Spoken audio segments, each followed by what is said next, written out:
Hello everyone, Sean Woodland inside the CrossFit Update Studios. The 2015 Reebok CrossFit Invitational is on December 6th in Madrid, Spain, the United States, Canada, Europe, and the Pacific team. And joining me now is a member of the Pacific team. She was 5th at the 2015 Reebok CrossFit Games, a member of Team World in 2013 that won the Invitational, and also a member of the Australia team that participated in the Invitational last year in San Jose, California.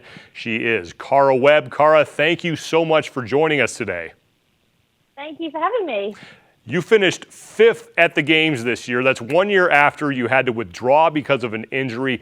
What was the feeling like at the end of the competition when you finished 5th and you realized that you had battled your way back? I kind of explained it as closure, coming back this year and being able to actually just finish the Games. Obviously, I was really happy to finish 5th. That was my highest placing to date in my 4 trips to the CrossFit Games. But for me, having to withdraw, especially in the stage of competition that I had to withdraw in 2014, like right before the final, and having worked my way all the way to the end and having to pull out was so devastating. So to finish and do everything that I could do and actually have the opportunity to participate was such a weight off my shoulders. And it ended up being, I guess, my best Games yet for that feeling alone. The one thing that stands out the most to me when I think about you in the 2015 Games is the way that you just suffered through Murph. First of all, what do you remember about that event? Oh, wow. I remember, I remember from the start walking out, I'd sort of prepped myself as best I knew how, and I was sort of well hydrated, all that kind of stuff. Did the first run and I thought, I'm on. Went into the pull-ups, and this is sort of working hard. Push-ups, I just started to feel this kind of like intense sort of sense of heat, kind of like I was in a little oven, like just between me and the vest, and by the time I got to the squats, I think I just started to tune out because I was so uncomfortable. I just sort of switched off and just went up and down 300 times, and I remember running into the tunnel for the last run, and then I don't remember anything after that. The next thing was waking up in the good care of the medics at the CrossFit Games. You reached a point of exhaustion in that event. Just looking at you, to me, would have made a lot of people stop. How did you manage to keep yourself going through that?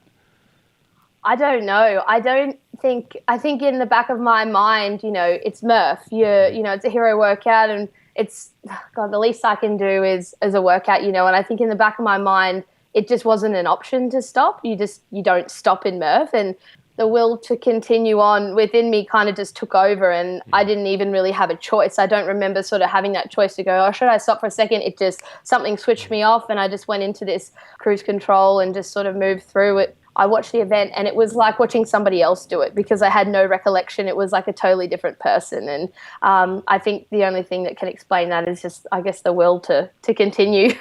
Well, it served you well because you finished 5th. That's your best finish you've had at the Games. Now the trick is getting yourself onto the podium. How are you going to make that happen?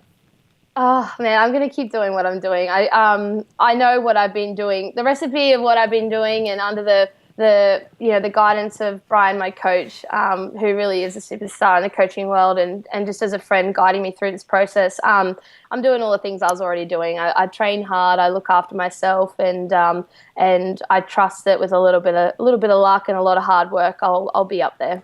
You're still very young, but very much a veteran in this sport. You've been around a while. What are the biggest changes that you've seen in this sport over the past couple of years?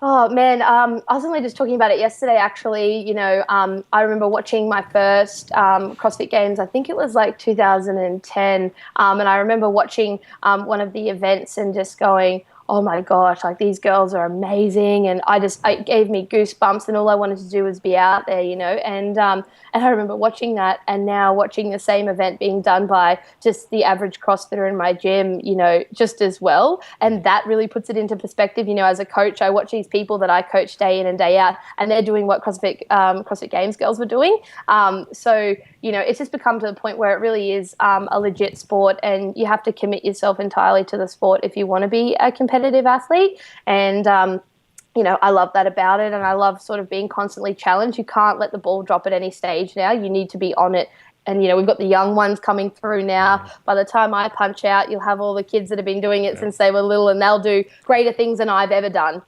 So it's exciting. I'm glad that I'll clock out before they have time to wipe the floor with me. You mentioned the commitment. I mean, it really is a full-time job. How do you keep yourself motivated day in and day out to get up and go train? I just try and remind myself that I actually love going to training. I really do love going and doing the workouts, and I enjoy what Brian programs for me. I am motivated by the fact that my husband's doing the sport with me, my mum's at the gym with me. I've got all the crew at my gym every single day that are being silly around me and working out and just, yell at me down the corner while I'm doing my thing by myself, and they're all working out together, And it's all of that I guess I kind of live for. But I just genuinely still really have fun with what I'm doing, so that's enough motivation in itself. Tia Toomey is one of your teammates here coming up at the Invitational. For most of us, she came out of nowhere at the games. You've competed against her. What makes her so good? Man, I don't know. I guess she's a great athlete, works hard. I've trained with her in Melbourne recently, and just has good work ethic, and I think that's played in her favour. And with the way the games went down this year, it obviously just worked really well for her, and she put in a really good effort and came out second, which is amazing. You are the only person who is coming back from last year's team as a competitor. Rob Forte is, of course, the coach. He competed last year at the Invitational. But when you look at your teammates now, what stands out to you about your team? Man, we're Aussies and a Kiwi, so we're a little bit of a mix of the two, and we're all like, we're all mates here with Aussies and Kiwis. But I think we just work hard, to be honest. And I think what we've been known for even last year is we have that balance of being able to work hard without taking it too seriously. And I think you really have to be able to find that balance. It doesn't mean because you don't take it too seriously that you don't care and you don't try. But it's you can kind of enjoy it a little bit more and just do what we do. We've got a totally different mix of athletes this year compared to last year. So I think that'll be cool to have a little bit different. I'm excited that I get to be in that mix with a different crew. Obviously, having Tia second in the world is amazing. The boys pulled out some amazing, things at the games that a lot of people couldn't do. And I know, like, Ben's got that crazy fire in his belly, and Kev's like one of the most chilled dudes in the world, but just does well in what he does. He just loves the sport, and I think put us together, and I reckon we'll have a blast and hopefully bring the best out in each other's abilities. Cara, best of luck at the Invitational. We look forward to seeing you in Madrid, and thank you so much for joining us today. Thank you. See you there. Cara Webb, the 5th fittest woman on earth at the 2015 Reebok CrossFit Games. She is on the Pacific team, one of the 4 teams taking part in the 2015 Reebok CrossFit Invitational on December 6th in Madrid, Spain. Tickets are still available. Go to games.crossfit.com.